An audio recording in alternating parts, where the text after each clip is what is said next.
Don't judge me. I just wish you knew. That's just like you.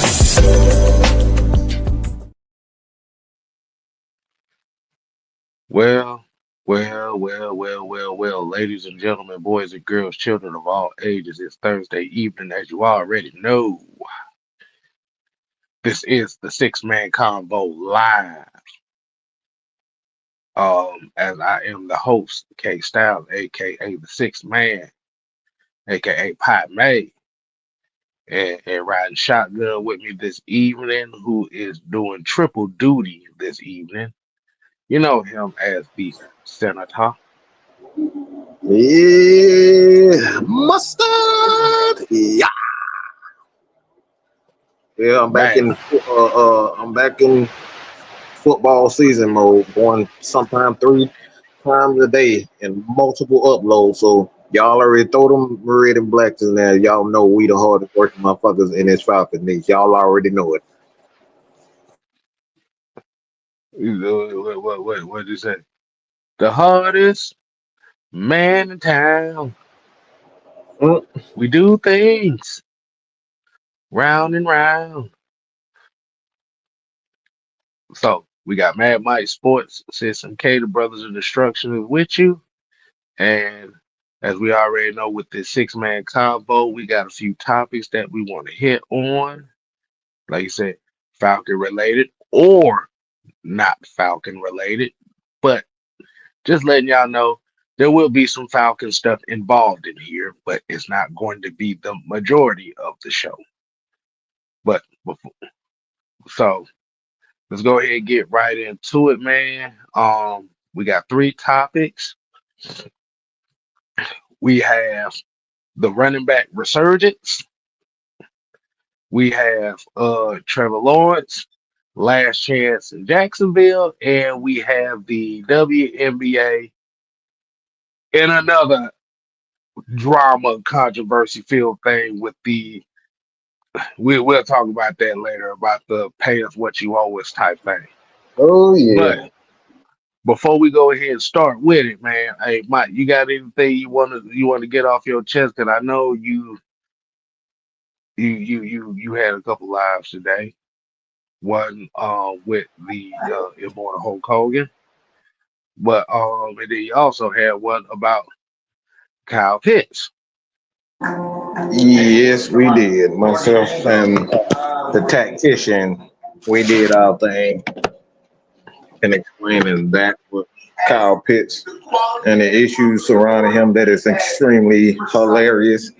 Um, as my dad is in the back. I hope y'all dad ain't like my dad because he know I'm a Falcon content creator, but he look at everybody content creators except for me. But that's all right though.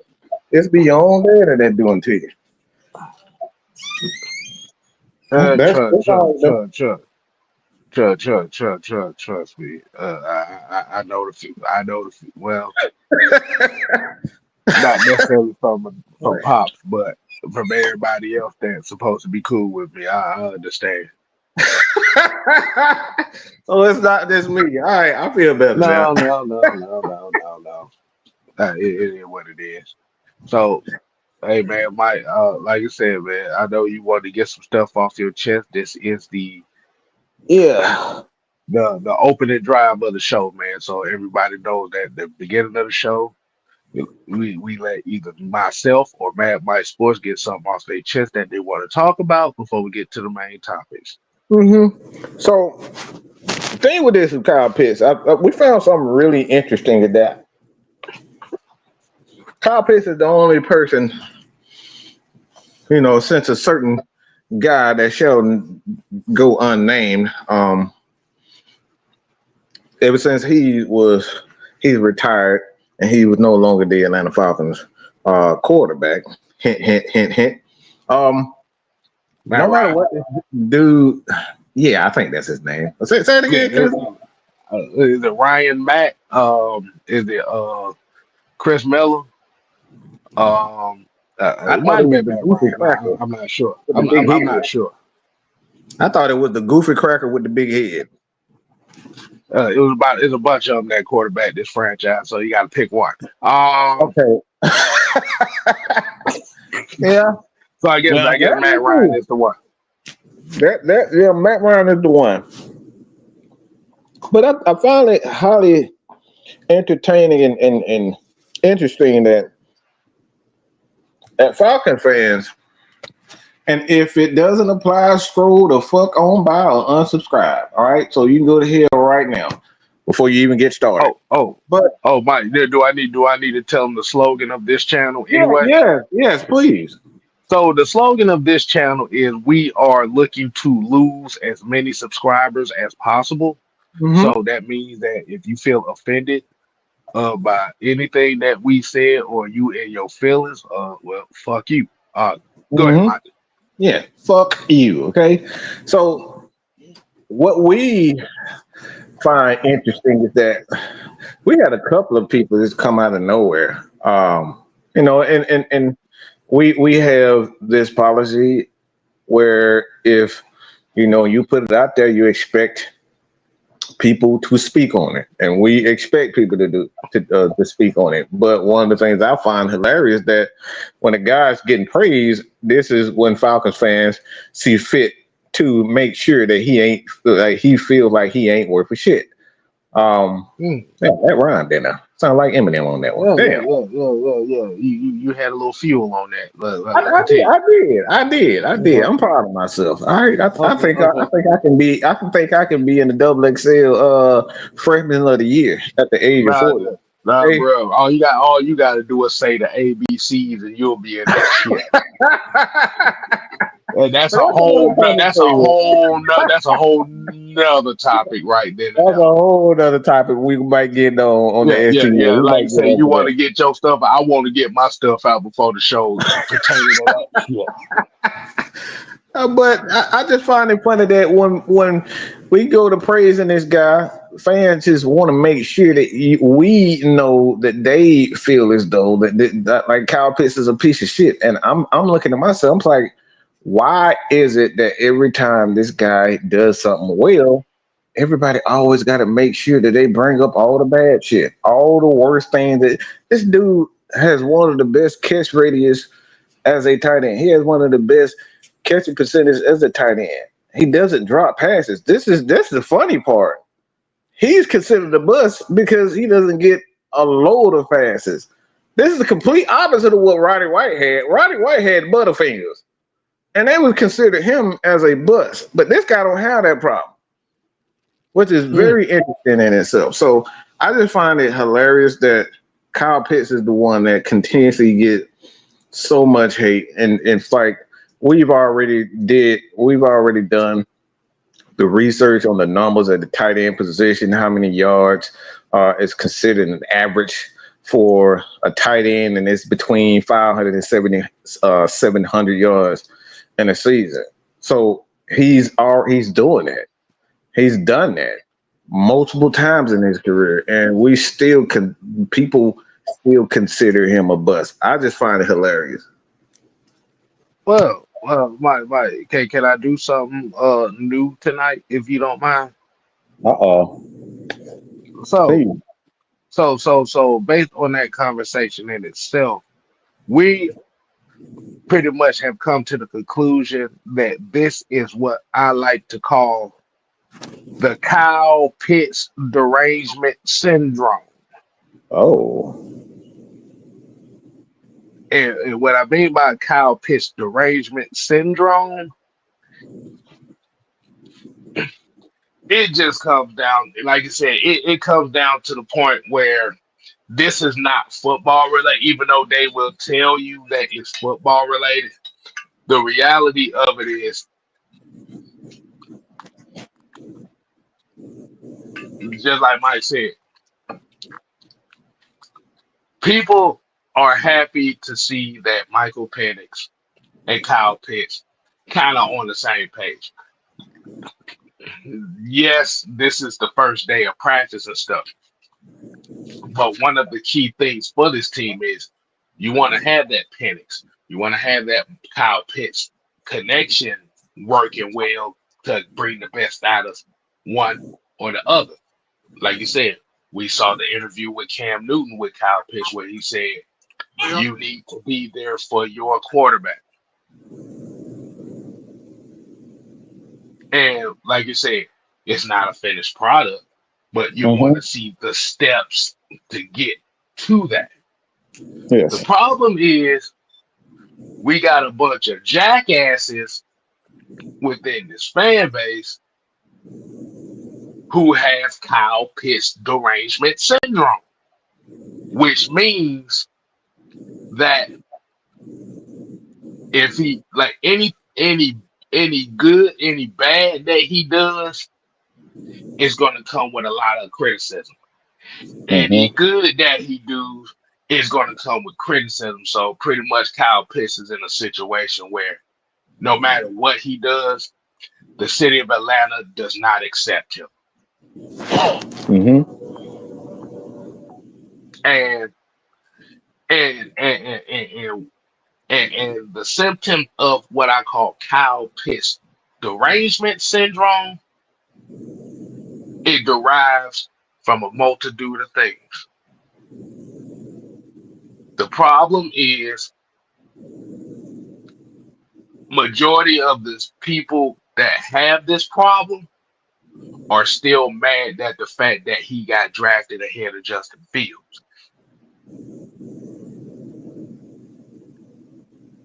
You may say, damn, that's 5 years ago. This is a psychosis type symptom that is fucking hilarious to me.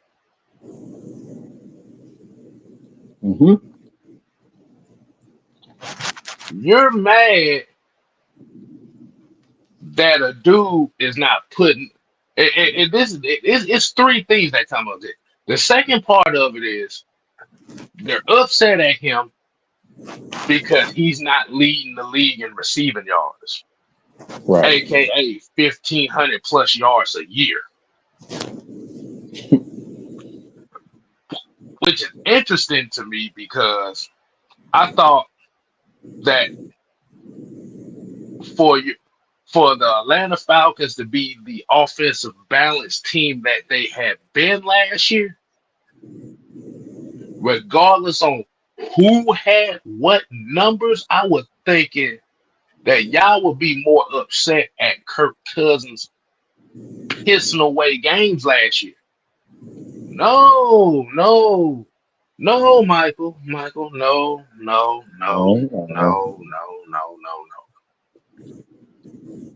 These some of my bitches is more mad that Kyle Pitts didn't get 1,500 yards last year than they were Cousins pissing away games last year.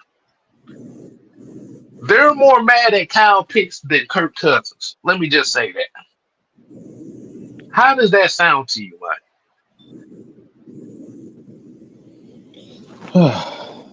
These pissants, I'm gonna call them pissants because I'm gonna have an STS episode about this, about the entitlement and the bullish mentality that Falcon fans have that is fucking stupid. And this goes to a lot of them. Yeah, I said it. It's a lot of them that portray themselves to be nice people. They portray themselves to be overly spoiled, entitled brats that are more mad at Kyle Pitts for not getting 1,000 yards than Kirk Cousins throwing for 10 interceptions and 1 touchdown in a 5-game stretch. 1 touchdown, y'all. 10 interceptions. But they're mad at Kyle Pitts because he didn't get 1,000 to 1,500 yards last year. While the offense was a top 5 offense in the league last year. Make it make sense to me.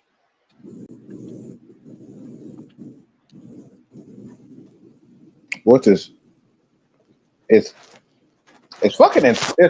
insane. As Big Ant comes in here and becomes a member, pick up the pieces. Pick up the pieces. Oh, you guys, man. do us a favor and become a member of the uh, channel for one. I believe it's 199, It's 199. 199 to become a member of the K Click, the 6 and K crew. Mm-hmm. It's 199. And I still haven't dropped that video that I have. And like I said, we have exclusive content for that. I definitely put up quite a few videos on there. So like you're getting exclusive picks, predictions, and conversation from me. You ask me, and I'm gonna be downright honest about everything in every situation. Like I said, it's up to your discretion. But I find it funny with this as we get back to the I I Yeah. find it funny because go ahead. No, I just said it's just wild. That's all I said. I find it funny because this guy Kirk Cousins really cost us the playoffs. Just think, he cost us the playoffs, and this guy is our head coach cost us the playoffs. These guys cost us the playoffs. These two were the reasons why we did not make it to the playoffs. We had 2 games to win down a 5-game stretch, and we could not win 2 games because of these 2 people. And we're talking about Kyle Pitts allegedly being, oh, he's a bust because he's a 4th overall pick and he didn't give us what we expected. Is he playing solid football? Yes. Is he catching passes when it comes to him? Yes. Is he making a whole bunch of mistakes? No. Is he a bad person off the field? No. Does his quarterback right now love him? Yes. Did Kirk Cousins say to himself when he watched the film in a press conference and say, well, Kyle Pitts is open a lot more than I originally thought? Yeah, he did say that. So what the bloody hell are we complaining about when we literally have all these components pointing in Kyle Pitts being the ultimate? Kyle Pitts is what you want in a teammate. He has all the tools to be a great player. But the fact that he doesn't sit and type his way on Instagram and social media and cry and complain and no, I'm going to hold up because I want money. He don't do any of that. He doesn't do any of that. He takes all the blame himself because he doesn't shuck and jive like goddamn Frank Darby. Y'all think he doesn't have a personality. And then when he does shuck and jive and he dances, oh, his ass better stop dancing. He need to get his ass to work. Like, this dude cannot win for losing. He can't lose for winning. He can't do nothing without y'all complaining. Look, because I look at it from this standpoint. I look at the Atlanta Falcons offense last year. They were 6th overall in offensive yardage. They were 5th in passing yards per game, yards total. 10th in rushing. Dre London had 1,300 yards, well, close to it. You got almost 2,000. Y'all got almost a 2,000 combined yard season from Bijan Robinson. You got a 700-yard season from Tyler Algier. You got almost 1,000 yards from Darnell Mooney last year. You got 800 yards from Ray Magoof. I got it. And you had both of your quarterbacks combined for over 4,200 yards last year.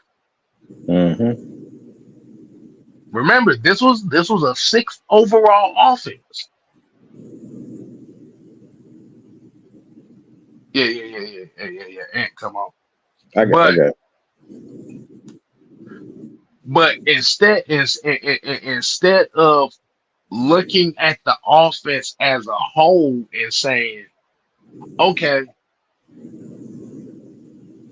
It's being productive. They're moving the ball. They're getting the yardage.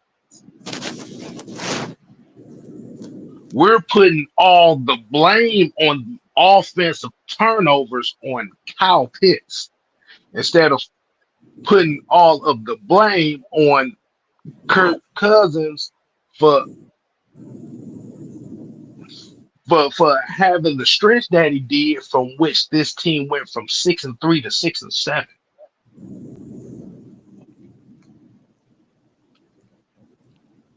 You know what I think it is now that I think about it, Mike? What's that? This goes into another psychological part of this process that people don't want to admit. Mm. Do tell. His best season is associated with the biggest villain in Atlanta sports Oh. history. Mm. Think about that for a second, Mike. Matt I, Ryan is the most hate. He's the most despised athlete in Atlanta sports history. And Kyle Pitts' best season is associated with that. I don't think you look. I know a lot of people probably say that's far, but I don't think it's far. I think it's exactly that. I've never seen a player that had more success to him that had this much. I mean, shit, you can call it disrespect, but people literally hate this dude. They hate him. So they hate it. So I'm not gonna use the word hate. I'm gonna just use the word Now, I know some people despise. that literally hate him. I'm talking about No, those no, people, no. not everybody. Yeah, we know those hates, but for this show's wise, we're gonna use the word despise. Okay. There's two. Like I said, there's two things people in Atlanta despise the most. That's Mm. Matt Ryan and it's Kyle Pitts. Mm-hmm. Why Kyle Pitts? Because he got chose over Justin Fields. Mm. Why Matt Ryan? Because him being drafted assured that Mike Vick never came back.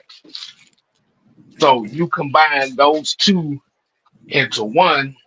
So basically, Kyle Pitts is the part two of the despisement of Matt Ryan.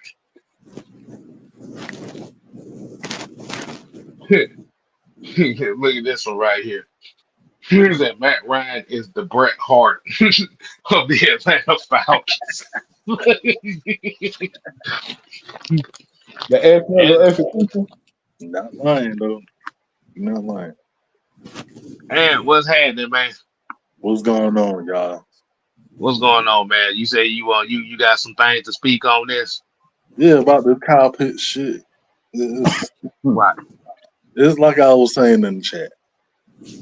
They hate on this man or despise because of where he was drafted, the numbers he put up his rookie year, and him not living up to the expectations that they put on this man from his sophomore season till now. Mm, And but they don't look at that the numbers that he's been putting up are average from the tight ends around the league. They only care about these are my, what I want him to put up. That's all that Mm-hmm. mm, matters. mm. So, Ant, let me ask you a question on that. Mhm. So, do you think that they're really upset because he's not putting up Julio Jones, Jamar Chase type numbers? Mhm. Yes. Why do you think? Why do you think that? Why do you think they're so upset that he's not putting up the 15 to 1700 yards a season that they thought that he was going to do?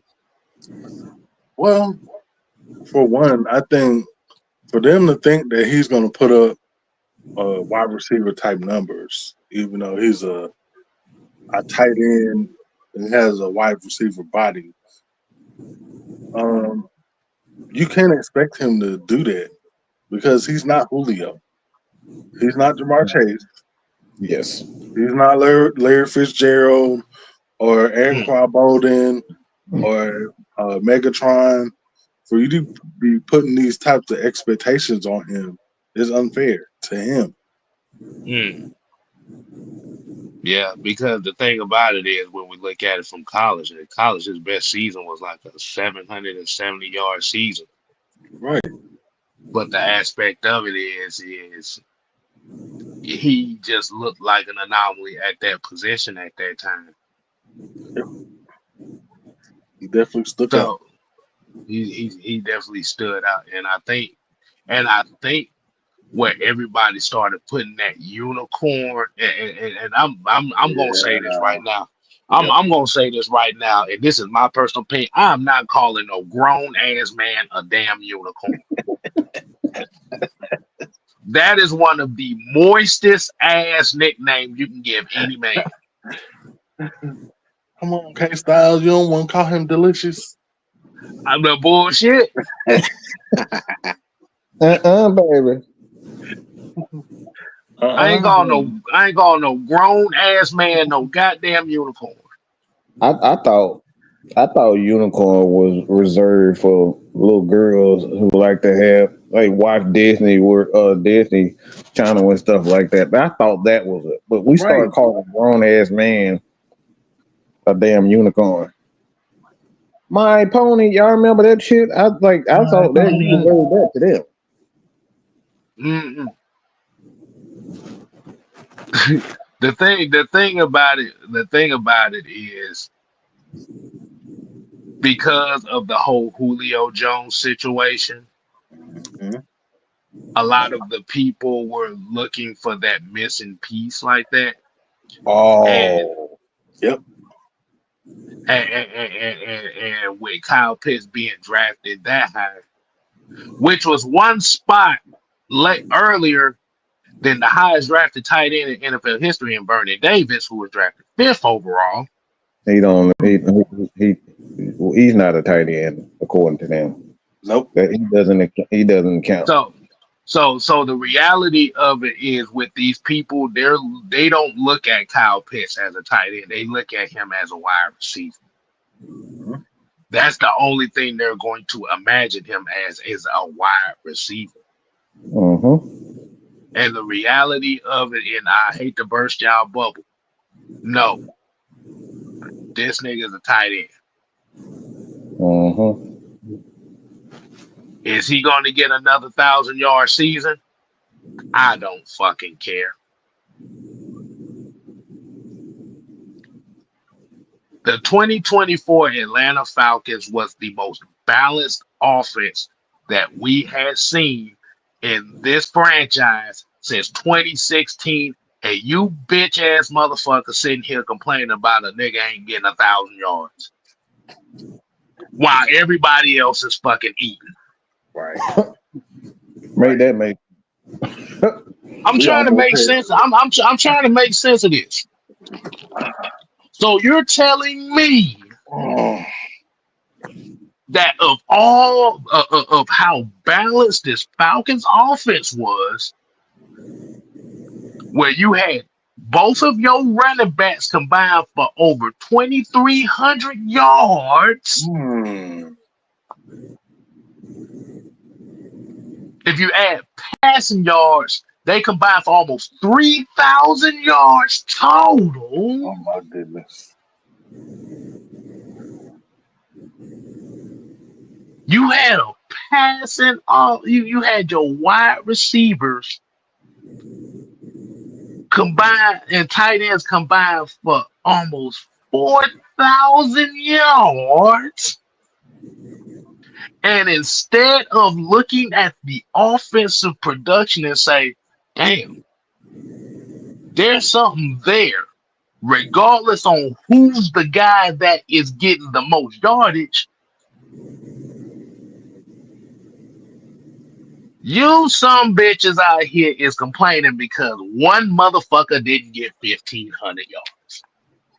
So my question to y'all is, do y'all care about this team enough to where this team is productive? Or y'all still in y'all ego about Justin Fields, and that's why y'all still complain about this nigga ain't getting 1,500 yards.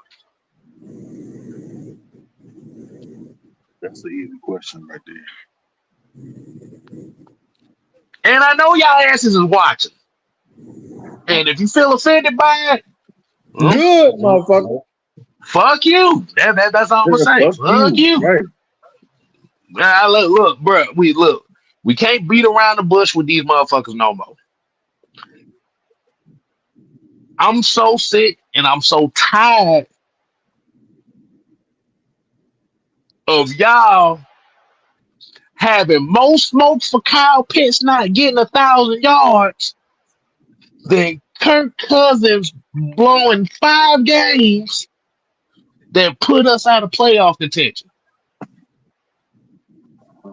Y'all basically telling me y'all were cool with Kirk Cousins blowing 5 games in which he threw 1 touchdown and 10 interceptions. Y'all were cool with that. Yep. Based on how y'all acted. Am I lying? I don't sleep. No. And don't forget that he was on 2 seasons, not 1, but 2 seasons on Netflix of the quarterback. Let's not forget that. We not going that. Now you trying. Now, see,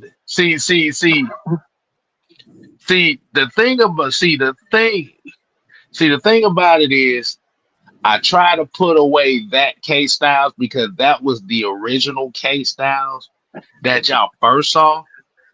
I try to put that away.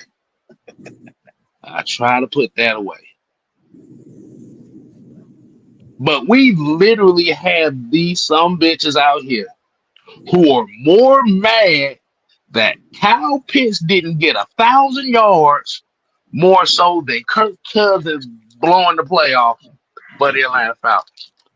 Nobody going on crusade saying we got to get. Y'all, look, we went out. We had people and these fucking journalists, content creators, fans tagging the Atlanta Falcons saying, we need to get Lamar. We need to get Lamar. We need to get Justin Fields by any means necessary. Y'all went out of y'all way to do this. Y'all wanted Matt Ryan gone. Y'all campaigned on radio stations saying Matt is getting older. We need to get rid of him now. Julio Jones is not the same player. Y'all want to get rid of him. Y'all campaigned for this shit. And guess what happened right now? Like, you guys are campaigning to get rid of a guy that's actually doing his fucking job. Make that shit make sense. So, Mike, what you telling me is while your wide receiving core combined for almost 3,000 yards receiving, which is Drake London, Darnell Mooney, and Ray McLeod. Now, think about this for a second. Your wide receiver. God, y'all. I gotta stop you.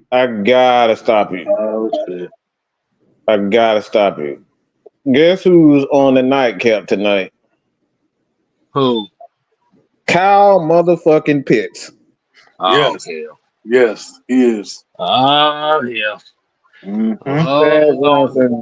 He just put it out right now, so it's gonna be fun. It's gonna be fun, y'all. Tomorrow's gonna be a great day. So you're telling me that your wide receiver room combined for over 3,000 yards receiving. Your running back room combined for over 3,000 scrimmage yards between 2 guys.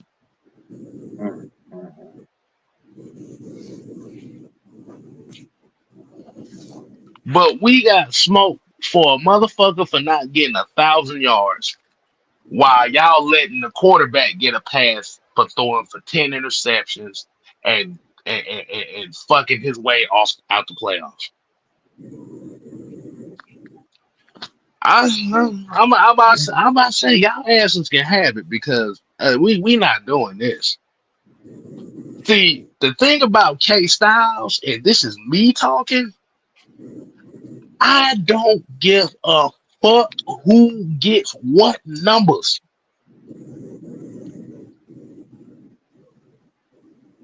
Balanced offensive guys or not. If Kyle Pitts gets a in 2025 a 600-700 yard season, and we still getting the same type of production minus the turnovers, I'm fine. You some So bitches out here complaining about. I don't. You know what? let me read something. So I want to read people something real quick, if I may.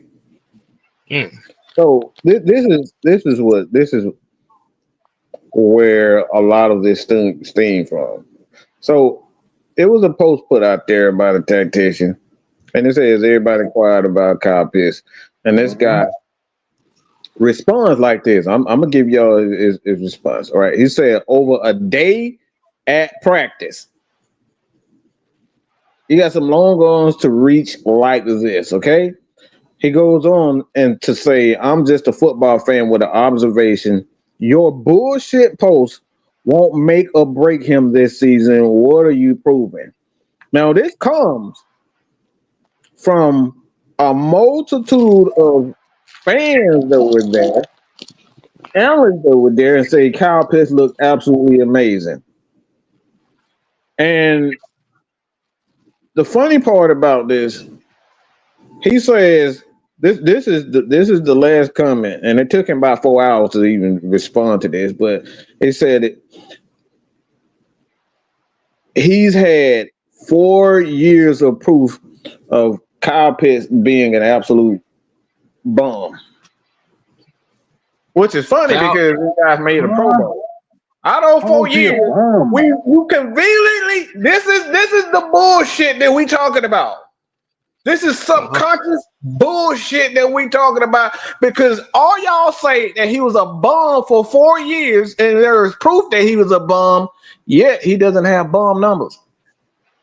Okay, So so basically, it sounds like a Justin Fields fan that's still mad that Justin Fields I is don't not like a the starter. Justin Field fans, and Basically, that is the it, biggest Baby. it's mostly them that's talking this way. That's all that comes down to. That's why I kind of figure what it is.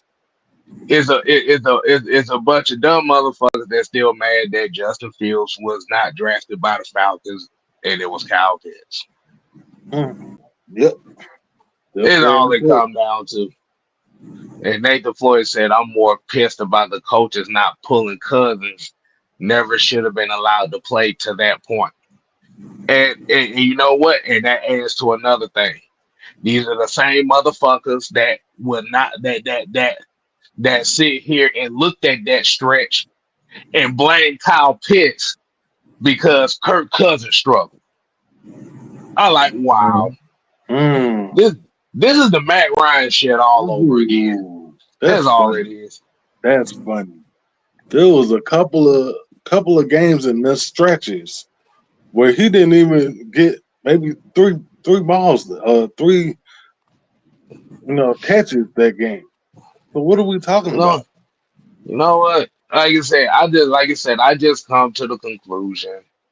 Like I said, man, some of our fans have psychosis when it comes to this situation because it just comes down to the standpoint of they're going to be upset at Kyle Pitts because he's not putting up Julio Jones numbers, and they're going to be upset at Kyle Pitts because his best season is with Matt Ryan.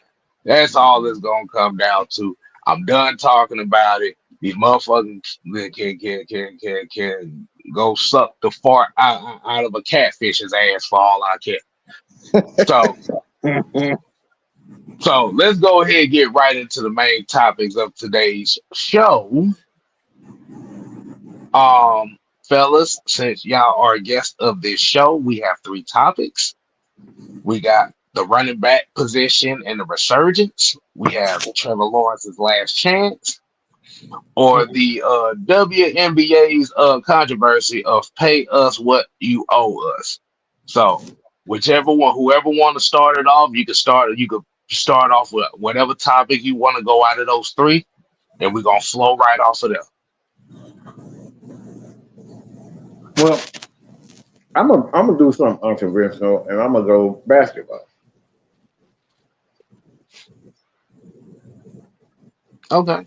We'll go ride with All it. right. Let's see what we're going with. I'm gonna be eating that barbecue chicken. I'm licking my fingers at the same time, y'all. All right, done. That's some good ass chicken. I knew But there was a Fat bad ass boy in there motherfucker. somewhere. Fat ass motherfucker. We got a picture for y'all. We got a picture for y'all coming real soon. Don don't know about it, but we got a picture for y'all coming real soon. But the reason why I'm saying I know you ain't hold on. I know you ain't talking about what I think you talking about. that one. Oh Yeah, shit! we he doesn't know about it yet, so don't y'all inbox him snitching on us. All right. Dry We say snitching. we we saving that for down the line. Yeah. So so the reason why I want to start on this is because I got a major problem with this, and not for the reason that many may expect. I think there's a huge problem with the WNBA, and the problem is it's a song that this guy used to sing, and God bless him, R.I.P. Mr. Michael Jackson. And that song used to go, I'm looking for the man in the mirror. I see This way. my side. So I'm saying that. I'm sorry, it's your fucking fault. I don't want to look at you dry humping Caitlin Clark in a goddamn video, bitch. Like you got a 9-foot pole between your pants. I don't want to see that shit. I don't want to have to fucking explain to my damn daughter, niece, or whoever the fuck why is this girl dry humping Caitlin Clark? Ain't she's a girl? Yes. I don't want to have to explain that bullshit. I don't want to have to explain to me why a 7-foot tall goddamn female sound like goddamn Darth Vader. Okay? That motherfucker sound like goddamn Darth Vader with that deep ass voice. That shit ain't nothing. That thing taking some kind of goddamn steroid or something. That shit can't be that there. Her voice deeper than mine. Damn sure is. I don't want to have to explain why Caitlin Clark won't say anything to her fans about making monkey noises in Indiana at Indiana games. I don't want to have to explain to my daughter or my nieces why we got Angel Reese up here twerking and shaking her ass and doing all this other shit, going to games holding hand with a man and a woman. Like, I want to see that bullshit. And you talking about what you pay, bitch? Y'all owe us for watching this goofy ass clown show. You fucking serious? It's like it's like this is a bad episode of a goddamn 1970 porno. All types of weird and freaky ass shit going on in the WNBA. And you got some motherfucking nerves talking about, oh, y'all owe us some money. Bitch, you owe me money for having to watch that bullshit. Hold on. You talking about porno? Hold on. We're not doing that. We're not doing that. Hey, I'm supposed to. You going straight to hell this time.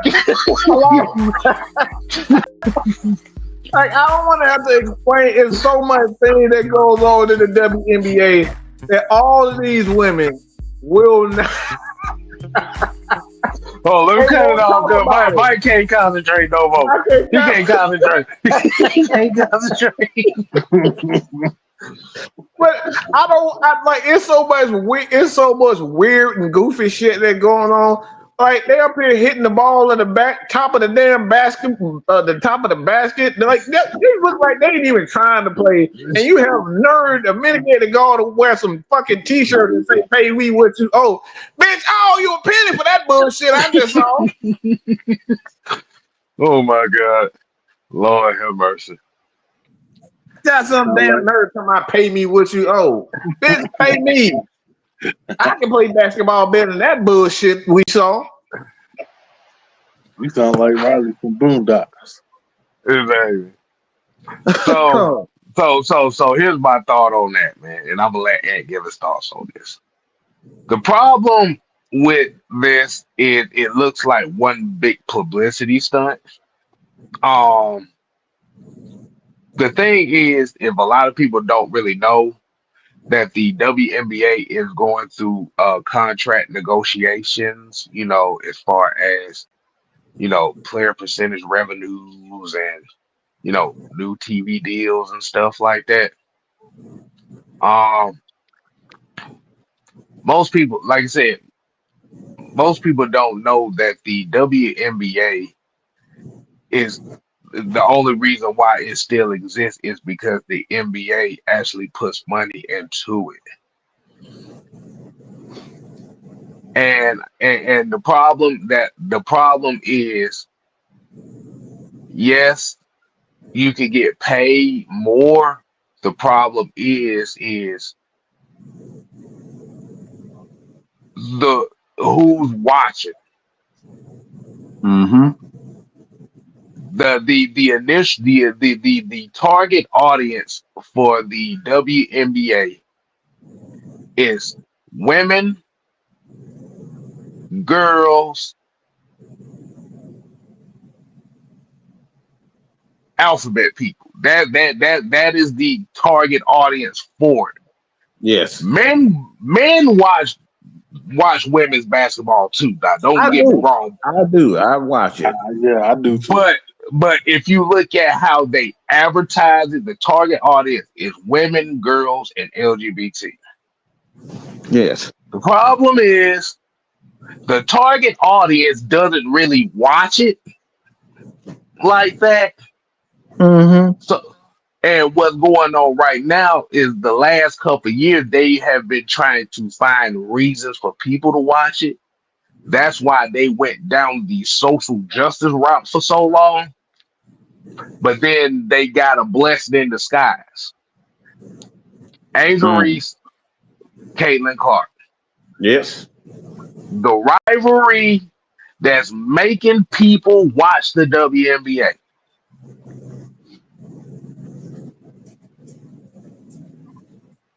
Yes. Here's the problem. Oh. You're making people not want to watch the WNBA because you're trying to turn that situation into some social justice bullshit that ain't nobody won't got time for.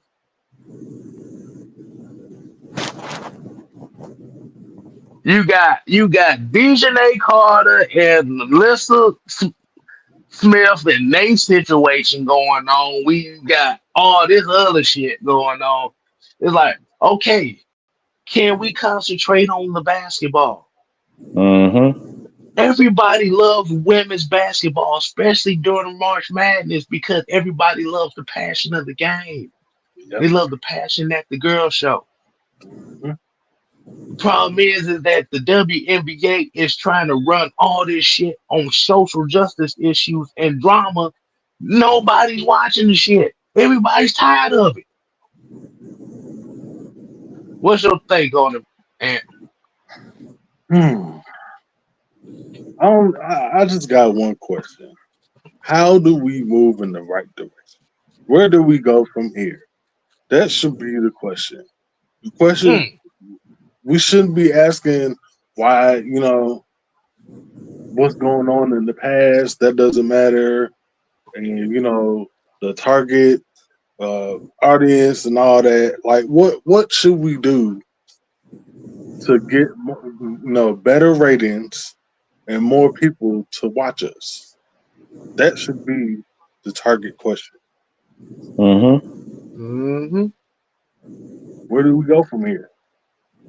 Stop focusing on trying. Stop focusing on the drama. If I gotta see Dejanay Carter scratch somebody's goddamn eyes out for another week, boy, that shit gonna drive me wild.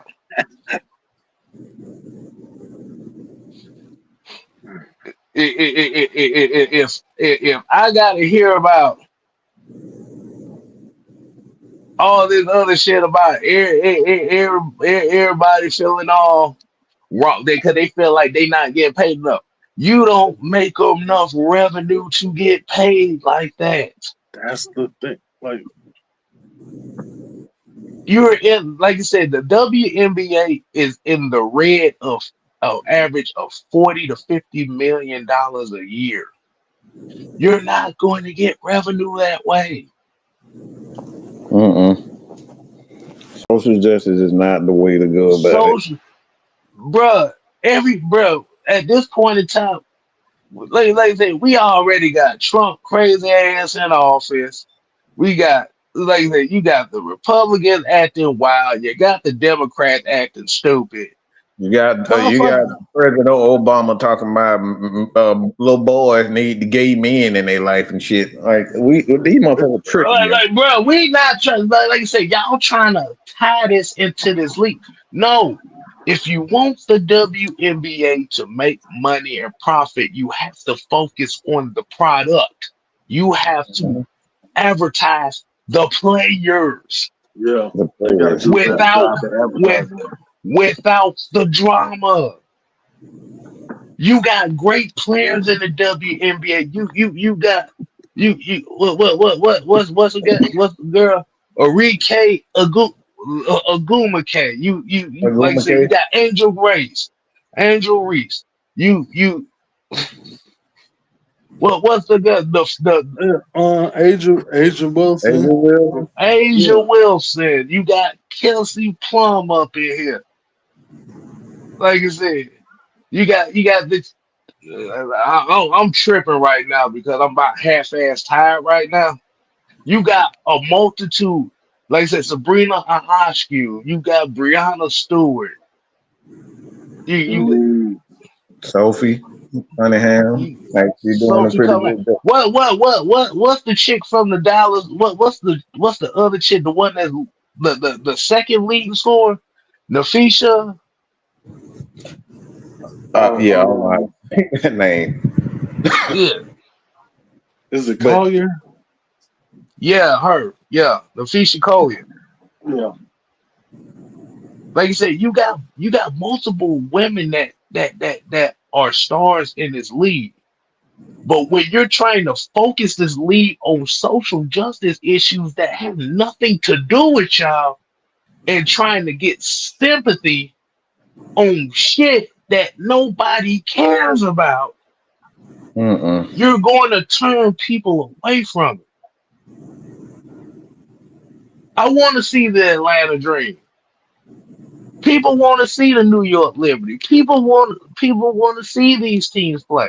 Nobody's been talking about Brianna Stewart. Like that thing with her. I'm like, I haven't seen anything. They don't they don't promote them the way that they do it. I'm Nope. like on top of it. It's like the thing is, man, you just got to show the human part of these women without having to bring up certain things. If for example, like if a rapper or movie star lies to them, you know what I'm saying? How these guys be kind of ambassadors of the players and the teams of it. Like they do a horrible job. Like when Trey Young is at the Atlanta Dream games, like you don't see them promoting, hey, Trey Young, hey, come over here and be an ambassador for it. They do a fucking horrible job. Like you see Michael Jordan in involved in NASCAR. They promote the hell out of it. You know what I'm Mhm. saying? They do that. We know all these Like I people said, that are part of it. Alicia Gray, god damn it. Mm-hmm. God damn, Alicia Gray. Like you said, you got plenty of women who can help lead the new revolution, because like you said, you don't have the Candace Parkers no more. You don't Mm-mm. have the Maya Moores anymore. The Mm-mm. Simone Augustuses. You still got Diana Taurasi's old ass up there, but nobody cares. That motherfucker been in the league so long that that motherfucker pictures on the Ten Commandments. That's how long she's been there. Yeah, yeah.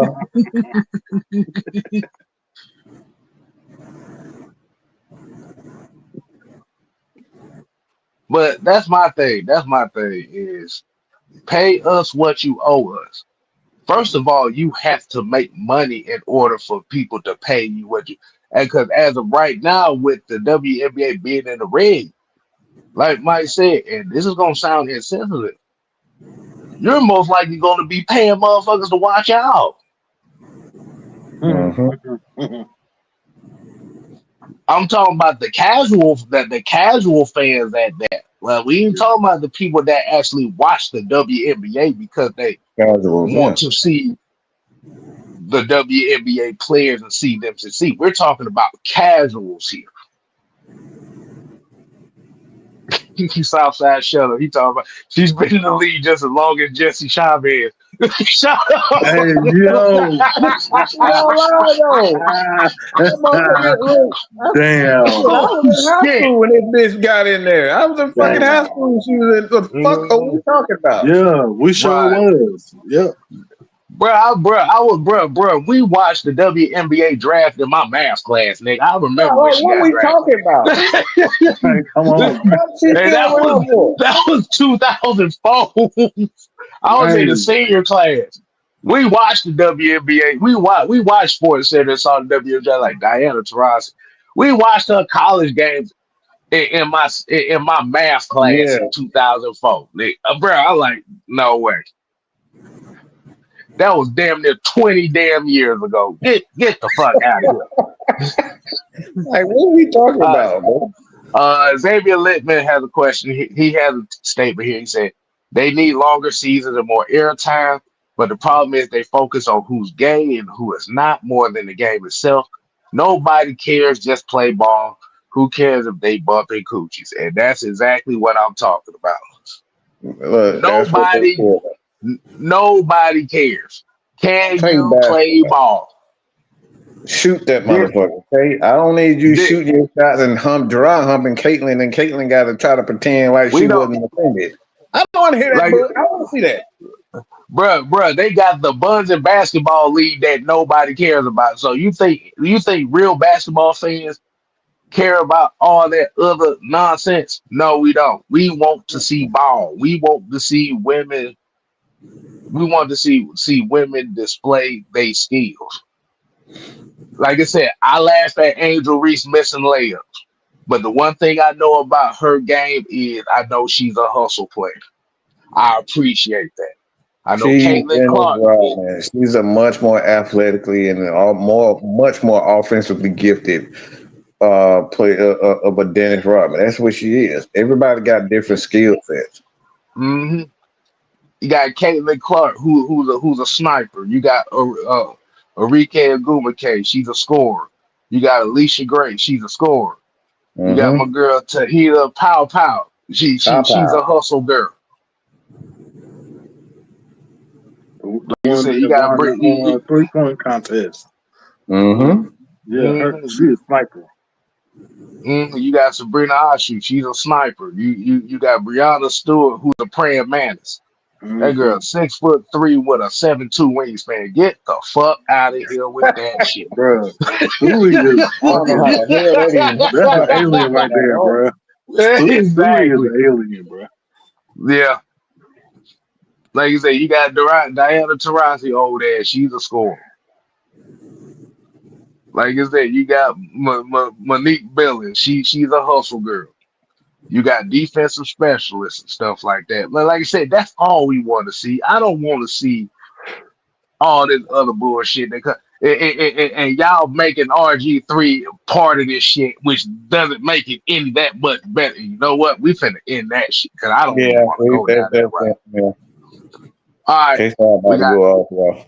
but we got a couple more topics here, man. So, and we got two more topics here: the running back resurgence, or the last chance of Trevor Lawrence, man. Which one of those two topics you want to hit on? Mm, I think we can. I know that running back topic is the hot one, so we can talk about that. I'm about to say, whichever one you want to do, it don't matter to me. Whichever one you want to hit on.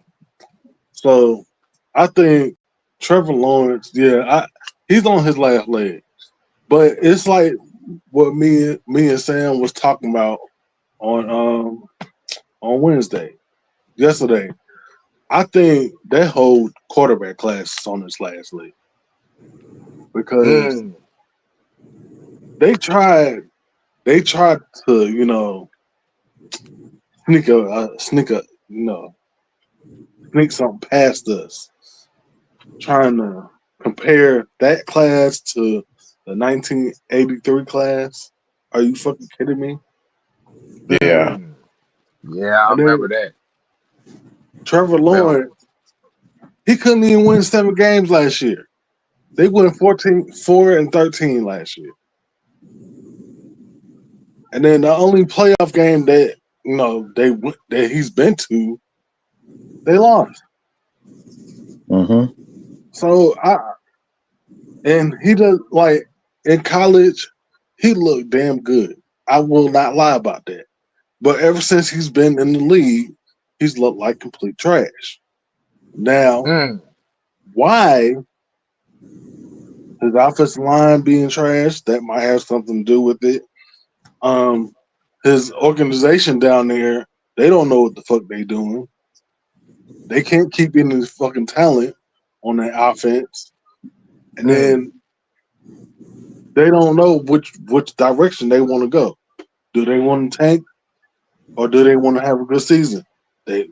We don't know. mm. So I think he on his last leg because he has to prove that he can be a starting quarterback in this league. He Mm, hasn't done it yet. mm. Well, yeah, I mean, we do call him Sunshine for a reason because he looked like he snorts powder or smokes weed before every game. So the Sunshine name does fit him. But Mm-hmm. my take on it is, I think the big issue with the Trevor Lawrence thing is they gave him that big ass contract way too soon. He didn't earn it yet. Remember, he's the second highest paid quarterback in this league right now. I think he's the second or third because I think it was like a 270 something $1 million contract that he got a couple I years think ago. so. So pretty much what it came down to was they kind of felt the pressure, and I think it was a knee-jerk reaction because they didn't want the number to go up even more. But the issue that comes down with this is a lot of people down in Jacksonville are really looking at this guy as they don't believe in him. This is Jacksonville Jaguars fans. This is Jacksonville media, and he hasn't really shown it. Like you said, could it be offensive line problems? That could play a part in it. But the thing about it is if it's offensive line problems and then you fuck around and give this man the second highest contract, the highest contract at the time, you're basically saying that the offensive line is not the issue. This dude got the same. This dude literally got the same identical numbers as Daniel Jones. Yeah. Sad. That's not saying much. And I watched that show with you, Sam, and the Young Knight, Young Knight. yourselves, where y'all talked about that. And that was a conversation actually me and Sam had about that, the hype of that class. And I'm gonna give my quick point on that. And I'm gonna let Mike kind of hit on this topic itself. Is they need Trevor Lawrence to have a bounce back year Yeah. because, like I said, if he does, like I said, if he doesn't take that next step and he doesn't become that guy that everybody hopes he does, that's gonna make a lot of draft experts look real bad because, like you said, and like we've been said, they hyped that 2021 quarterback class as the greatest quarterback class since 1983. This was the hype going into the draft that year. Yep. That you had 5 potential Hall of Fame quarterbacks coming out of that draft. For those that don't remember, it was Trevor Lawrence 1, Zach Wilson 2, Trey Lance 3, Justin Fields 10, and I think Matt Jones was like 13. Yeah, I believe so. Yeah. No, 15, 15, 15. 15. Yeah. But they had hyped that class up to be just this, just the godly of godly quarterback classes of the new era. And right now, the last one that's standing right now is Trevor Lawrence. We've heard the news about Justin Fields and I don't know what the hell kind of news they going up here because they talking about he day to day, but he got a dislocated toe. Bullshit, that ain't no day to day shit. Bullshit. Bullshit. That That's is not day to bullshit. day. A dislocated toe, nigga, your ass ain't walking for a month. The fuck out of here, okay? Your motherfucking toe get out of place, and you telling But, me you coming back but, tomorrow? Man, you don't get the fuck out my face. but the thing is, this is why Justin Fields gets hyped up so much because they put so much hype behind that quarterback class that they need somebody To lean on. basically. And like you said, Justin Fields is on his third team with the Jets, in Mm. which he's basically on a 1 year deal. So this is basically a proving year for him. You got Zach Wilson, he's holding the clipboard somewhere. I don't know what team he's holding the clipboard for. You got Trey Lance, he holding the clipboard. I thought it was in Dallas, but I don't know where that's at. And you got Matt Jones, who's holding the clipboard for Trevor Lawrence. How the fuck does that sound? Ain't that some shit? This is why. This is why. Me personally,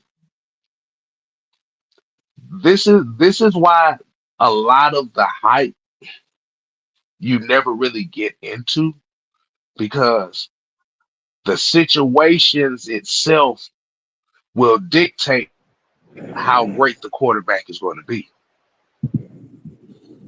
As much shit as we talk about Kirk Cousins being an Atlanta Falcon, and as much shit as we talked about it, it put Michael Penix in a great situation because now you have alleviated the pressure off of him. And Yes. you allowed him to learn and you allowed him to mature. Now, like I said, he's going to go into his first year as a full-time starter for the whole season for the Atlanta Falcons. Could he blow us away? He could. Could he be average? Maybe. Could he be bad? We don't know. Mm-hmm. Yep. But for those that have watched football for as long as I have, and like I said, and I'm not saying I'm an OG football follower. Like you said, that's where the OG Sam's, and that's where the truths come in. That because they watched football longer than I have. Yeah, But there was a point. over there. But there was a point in time in the NFL where your quarterbacks had to sit a year to learn Mhm. all the intricacies that go into the position. But I'm gonna ask you a question, Mike, to go Mhm. into this. Is it because the money becoming such a big part of that position is the reason why they are forcing these guys to be those guys right away? Absolutely not. All this is ESPN's fault. Mm, All of this is Fox 5, Fox Sports, Fox. Because they are they're so desperate mm, for attention and money that mm, this is a marketing strategy. mm, What happens is when a player gets so much attention, whether it's positive or negative, they get paid off the stories. They get mm. paid off the stories. They don't care if it's good or bad. Wow. I mean, why do you think they like going to teams like Alabama? You know what I'm saying? Like they didn't give a damn about Alabama until damn Nick Saban got there. Nobody cared about Alabama except for Alabama people. They didn't. Yeah, That is true. That is So true. these they are know fair. what comes with Nick Saban. It's gonna be controversy. It's gonna be players that he's gonna pick some of the most unique athletes. They knows what comes with that. So media companies gonna put their money behind it. I mean, look, this is why the media and I'm gonna hurt some feelings when I say this. This is why they look. This is why the media is trying to get rid of LeBron James right now. That nigga can't sell no more. He out of touch. LeBron is out of touch. He's old now. He's old news. That's why they trying to look. Jeff T done came out and said that the nigga taking steroids and all that type of stuff. Mm, Like everybody, it's coming out. He's old news right now.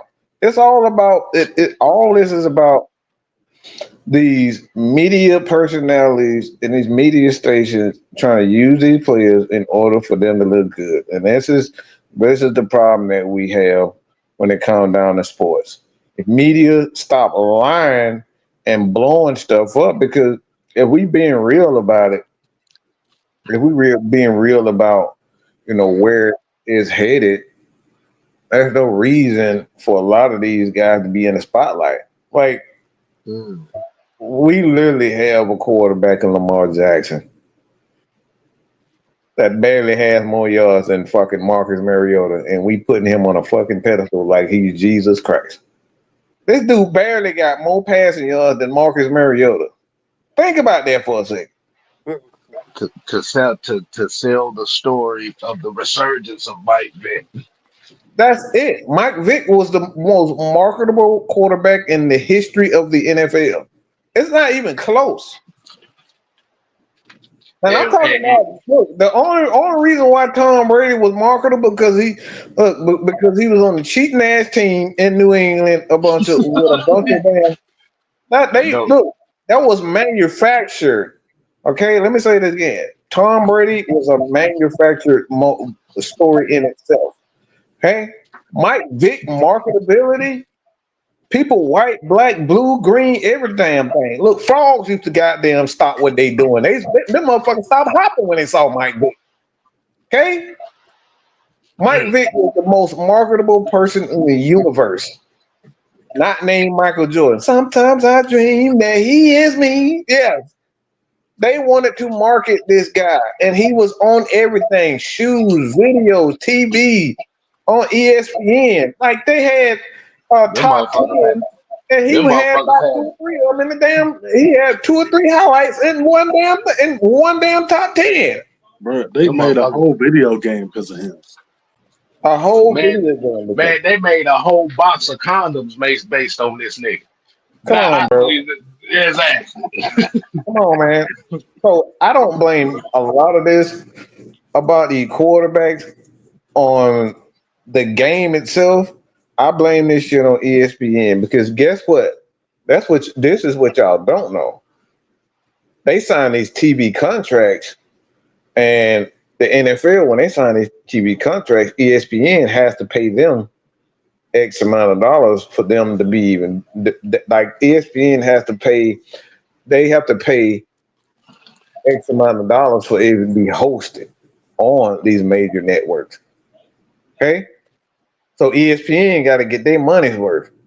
So what they do, they highlight LeBron James every time they get. They highlight.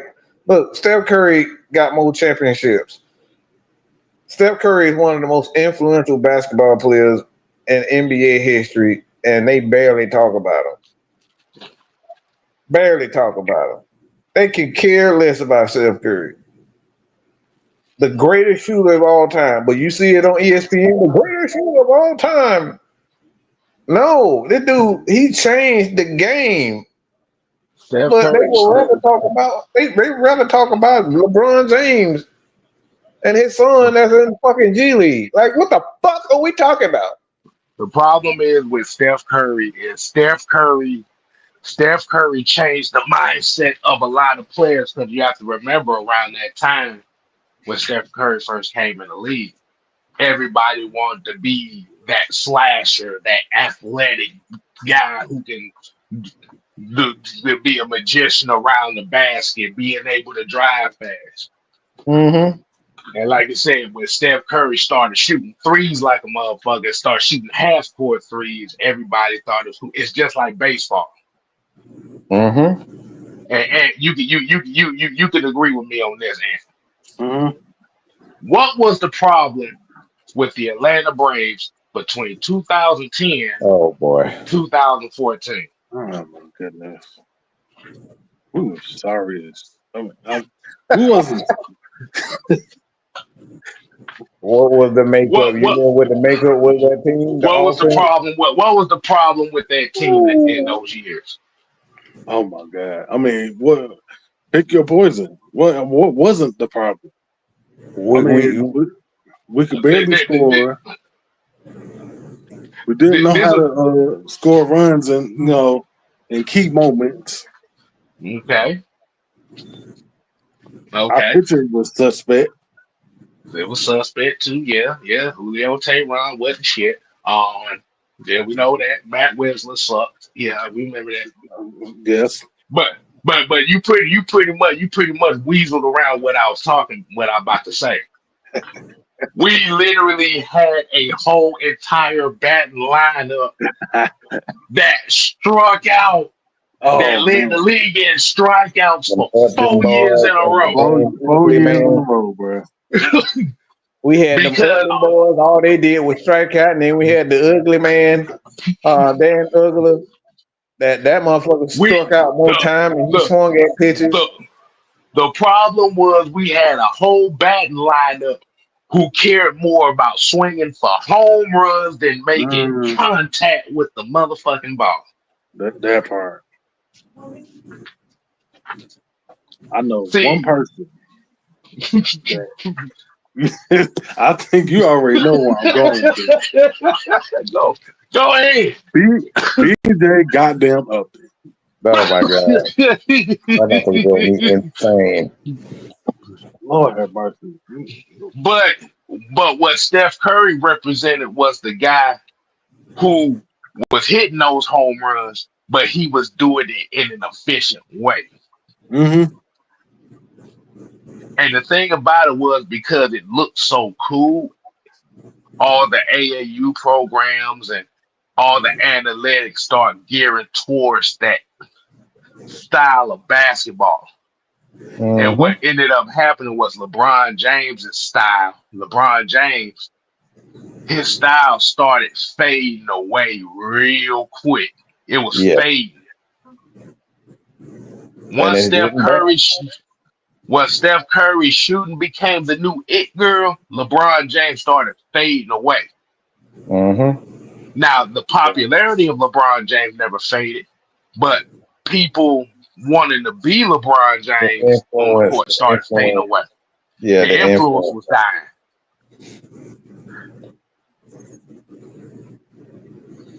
And like you said, that just goes down to a point, man. Damn, boy, think about them strikeout Braves. Good God, buddy. I think I went to a damn baseball. I think them niggas struck out like them. I went to a Brave. Oh, my first date with Mr. Styles was to a Braves game. These motherfuckers struck out like 12 times in the damn game. I said, "You son of a bitches. The fuck? Are you trying to tell me I ain't scoring?" Oh, boy,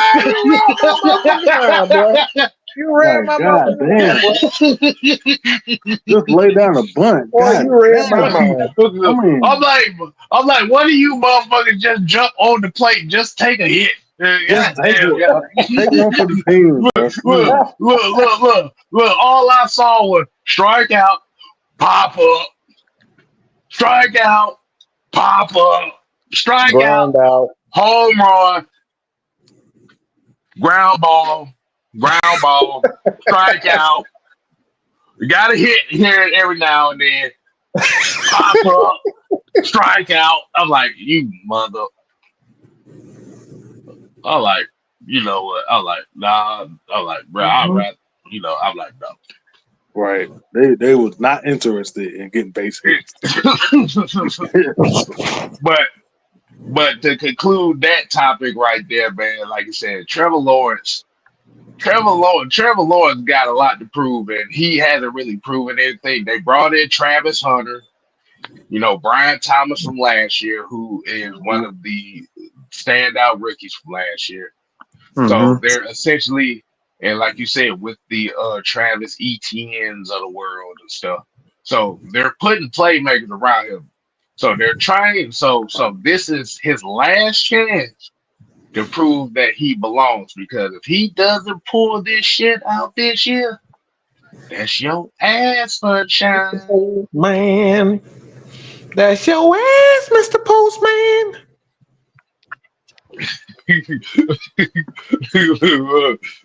Southside said, "Damn, pop up, strike out, ground out. That sounds like Michael Harrison." Don't fall right now. Hey, that sounds like that whole bottom half of the lineup. Oh, shit. The whole bottom half of the lineup right there. That's what it sounds like. Exactly. Oh man, y'all funny, man. So we're gonna go ahead and hit the final topic of here. Like I said, it's 9:26, so they're gonna spend about 15 minutes on this. And let me go ahead and give a shout out to the people that's in the chat right now. We got ATL Leo, got Southside, Brandon Levy, Xavier Littman, Trauma Locks, Nathan Floyd, hey Mucho, what's going on? Jay Diaz, like you said, MVM. Hey, like you said, we appreciate everybody that is watching right now. Like you said, man, if you're new to the channel, you make sure you go and hit that subscribe button. Make sure you leave a comment, leave your questions in the comments. It can be used for future shows. And like you said, might be something that I might not catch, but it definitely be used for either Mad Mike. It could be used for Sam, Juan, and Coach.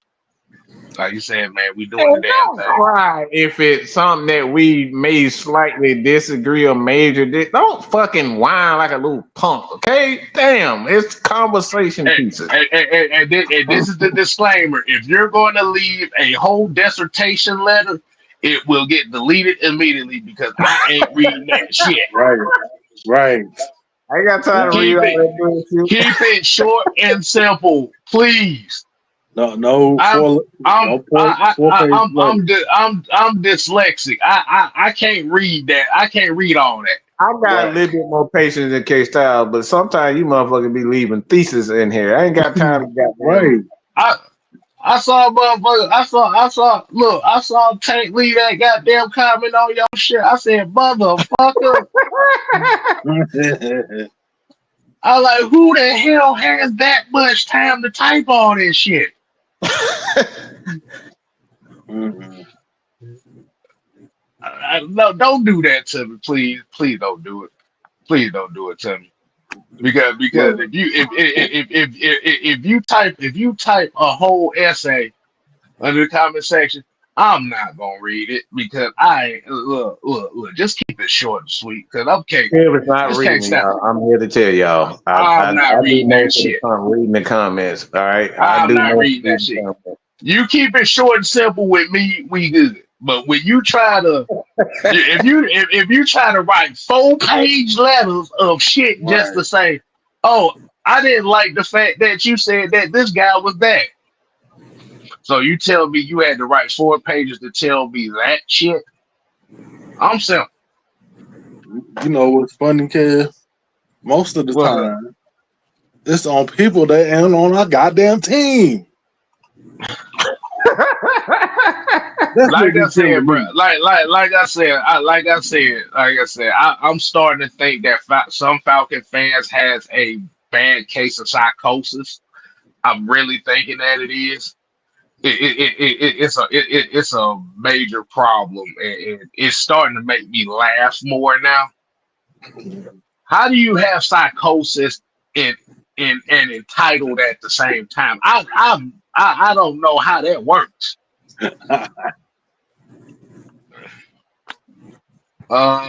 Travel Logs here said Garrett Wilson got $130 million contract. What y'all think Drake gonna get?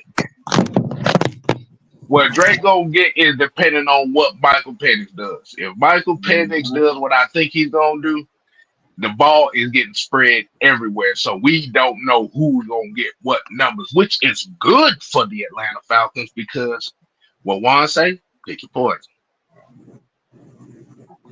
Yeah, I don't think we should look at the overall contract. It's guaranteed money, and most of the guaranteed money is going to be based on the same number. Bro, So Yeah. he's going to get anywhere from 60 to 70 guaranteed money. And like I said, they go back to the table after that guaranteed money is done. So don't look at the overall contract. If you're looking at the overall contract, you've already set yourself up to be angry. Don't look at the overall as just look at the Yeah. guaranteed. the biggest problem that you're gonna have is Bijan Robinson is the number one option in his offense.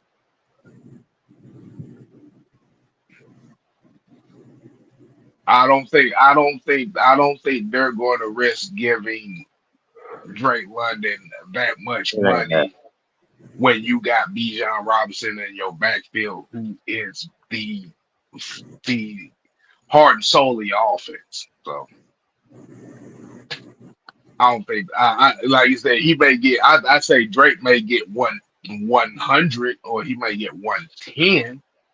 I don't think he gonna get no higher than that. He may barely even get that much.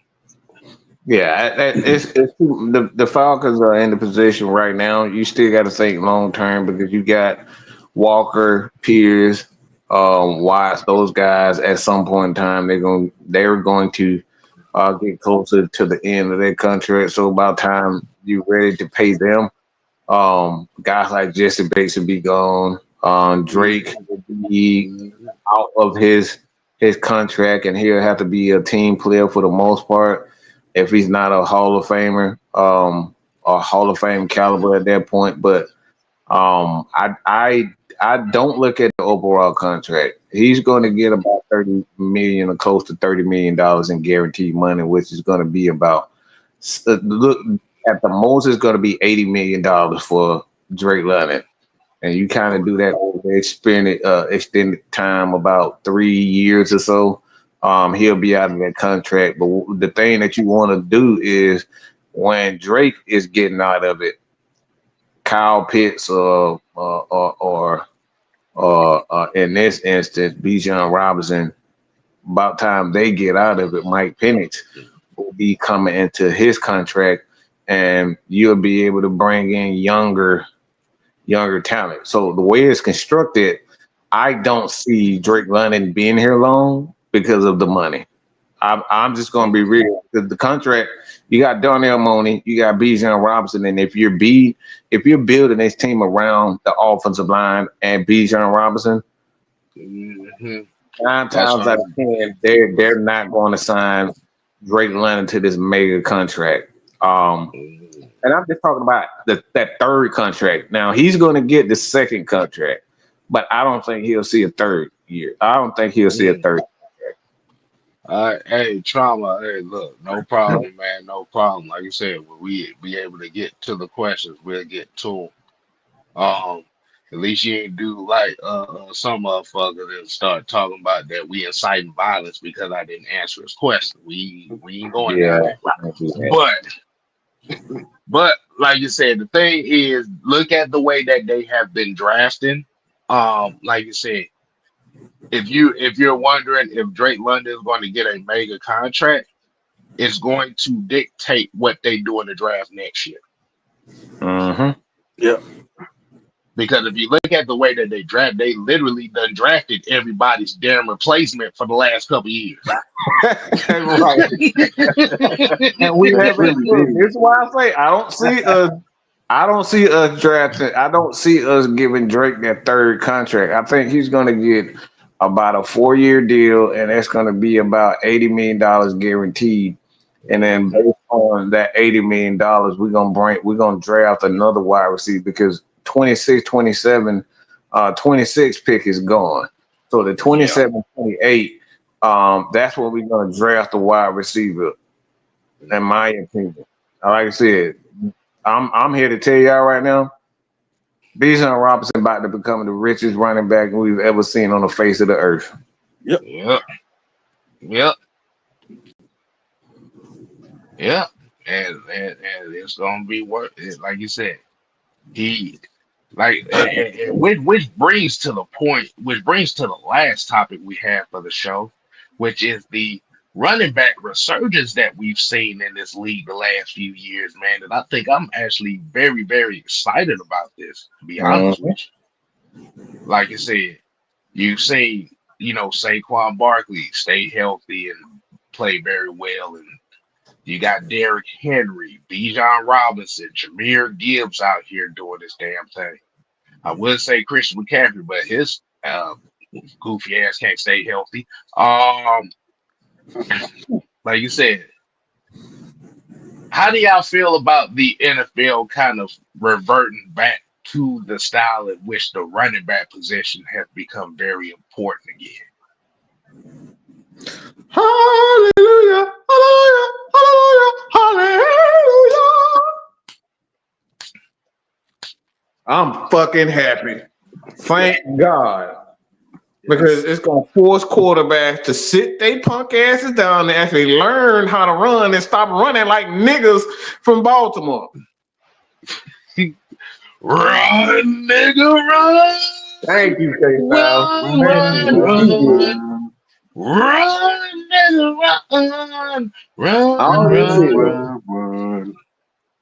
Because these guys, it's going to force teams to actually develop the quarterback the proper way. This like it's a problem in college.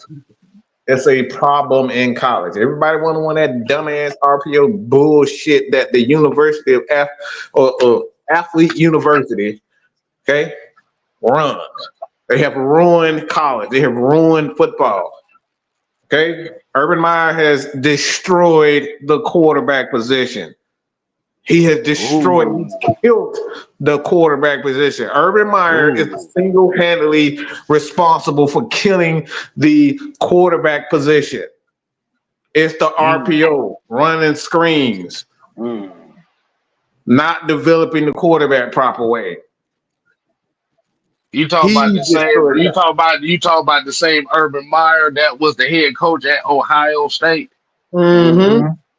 In which Ohio State in which Justin Fields and C.J. Stroud were the only Ohio State quarterbacks that got drafted in the first round in their program's history. Yes, that part. Interesting. So I love the Continue. fact that I love the fact that they were using the running game because football has always been about play action, running the ball, and being physical. And now we got that, you know, and I think the owners of football understand that football ain't football if we got the quarterback not getting touched. You know what I'm saying? You can't even smile at them motherfucker like you want some booty or something um, at quarterbacks without throwing a fucking flag. Mm. You can't even Yeah. look and smile and you look the quarterback way they throwing a flag. And they Well, see well, that has ruined the game. It's ruined the well. game. Oh, you talking about the Tom Brady rule? The Tom Mm-hmm. Brady, Yep. you smile at the That- motherfucker too long, they throwing flags. So they realize that it's ruined it. And you see so many teams going back and drafting running backs. Like Ashton Genty, again, Raiders. Like they going back to developing the running game, improving the offensive line, drafting There you go, offensive Mike. linemen that are There run you back. go, Mike. You just hit on what I was gonna go with. Mm-hmm. Go You ahead. have you have made the physicality of the offensive line an importance again. Mm-hmm. Yes. Yep. This is why. This is why the Baltimore Ravens always winning games. You have a physical offense line. This is why Philadelphia is always winning games. At the end of the day, as much as y'all prissy ass football fans say that the passing game wins championships, no, the fuck it doesn't. No, it Mm. doesn't. We saw it in the Super Bowl. A passing game got destroyed by a defensive line that had an offensive line that couldn't block it And the Chiefs couldn't run the ball all year. At all. at all. So it's not the passing game that wins championships. It's not. It's I'm gonna just say it. It's the The quarterback that trenches. wins a lot of those games, but the running game is the one that sustains the offense. There you go. There you go. But your You're not trenches, getting to the Super Bowl without a quarterback like Patrick Mahomes. That's why he's right? still the best quarterback and the only elite quarterback in the league because these guys couldn't run the ball worth a damn all year. Man, that was a one-dimensional ass offense. That was a one-dimensional offense.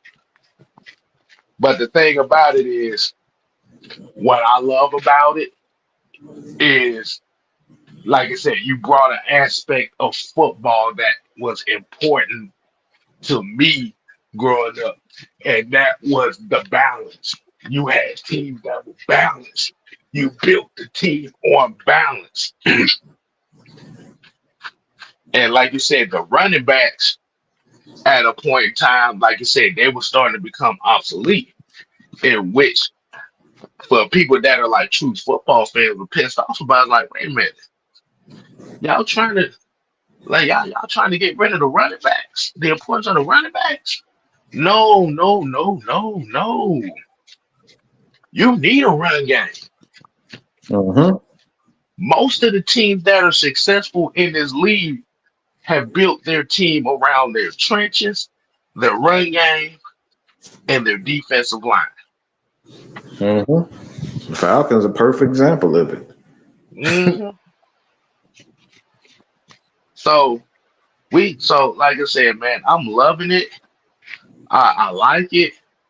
And do I feel like it's gonna be a point in time where, like you said, Bijan Robinson may be one of the richest running backs in NFL history? Hey, if it come down to it, it just come down to it. But like you said, man, I'm just glad to see that the run game has become important again. Yes. Yep. Like I said, if we look at the Atlanta Falcons, for example, over the past 15, 16 years, if your team was built on a consistent run game, there's a possibility of been a lot more success. Mm-hmm. Could be. Yeah, could be. It could be. But like you said, the biggest thing about it is your trenches become an important aspect of your team. The physicality of your offensive line, the physicality of your defensive line becomes an important part. If your offensive line is physical enough in practice, it makes your defensive line better, and vice versa. What you think about that, man? What's your take on the running back position, man? Well, I think it's about time we done brought back the importance of the running back because for a long time they diminished their value a whole lot. Where what do I mean by that? I mean is they think that you know a running back's on average a career is only from 2 to 5 years maybe. Yep, That's not. I that's a mean fact. that's not good. And for a long time they've been trying to get it back up there. Bring some more importance back to it, and it's finally starting to come to fruition. And it's like you said, they're bringing more importance back to the offensive line. The Oh, the importance of offensive having line is right now. Yeah. some Right. teams still have a still carry fullback on their team. So I think it seems like like Pittsburgh. That they've always had excellent offensive linemen. So Right. I'm happy that it's starting to come back to that, and not dating, not just focusing on having an explosive passing game. You stated in the in the Super Bowl, Kansas City got they got plowed over. Boy, they got bent over and ramrodded in that Super Bowl. I mean, they couldn't do anything on offense. they Nothing. got they got That, ramrodded in that Super Bowl, oh my and God! that was just straight D line versus O line. Right? If you really looked at that Super Philadelphia's offense really didn't do shit. They didn't do nothing. They didn't have to. They I didn't mean, do shit. I Kansas City mean, just kept going 3 and out. They couldn't get any of the running game going to get in the rhythm at all. if you Right. give me the ball at either the 50-yard line or plus, I don't have to do anything either. Exactly. I mean, their defense dominated that whole game. All they had to do was run the ball and throw it over top of their head a couple times. That's it. Mm-hmm. That yeah. Boy, Philadelphia bent Kansas City over like goddamn Cheyenne Jacobs and shit, boy. I'm telling you. Bent Man, their ass not over. Cheyenne. Not Cheyenne. Man. They better have my money. Bent their ass up like goddamn Jada Fire, boy. I'm telling you, boy, that shit was ugly. That shit was Mm-hmm. filthy. But the NFL needed a Super Bowl like that. Yes, They needed something like that. yes. They needed to be humble. And it showed that if you build your team the right way, you build it to the identity in which you want to be instead of what everybody else wants to be, you can sustain success in this league for a long time. There you And go. where the Atlanta Falcons is right now is they're trying to build that. The Yep. thing about it is once you start building it, you have to consistently keep it. Once Mm-hmm. you start trying to change shit here and there every year,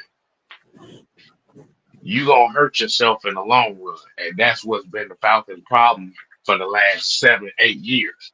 Yep. You build something, you tear it down, try something new. Don't work like that. They keep taking the train off the tracks. Exactly. Stick if you have a philosophy, stick to it and make sure it Mhm. works first. Don't Mhm. just be in the middle of it, just up and change. Right. And Look, then go back to Southside. something like, come on, man, we can't do that. Exactly. Exactly. Southside here said, "Shells." That's why Jalen Hurts Super Bowl MVP was basically him doing what he was supposed to be doing. Exactly, And that Southside. bitch off. And that bitch off. Throw it sometimes. Right, take off for a first down every now and then. Throw it over top of their head. Mm-hmm. Hand the ball off. That's all you get paid to do. Bruh. Bruh, you telling me that my defense is so dominant. Bruh, I'm gonna tell you something. Philadelphia's defense was so dominant in that Super Bowl that Jalen Hurts didn't even have to throw a pass and they would have won by 20. Yep, Let me say that again. I agree. He didn't have to throw a pass that whole game and they still would have won by 20. That's what I need my Falcons defense to start building towards. They don't have to be of that, but they have to be getting to that.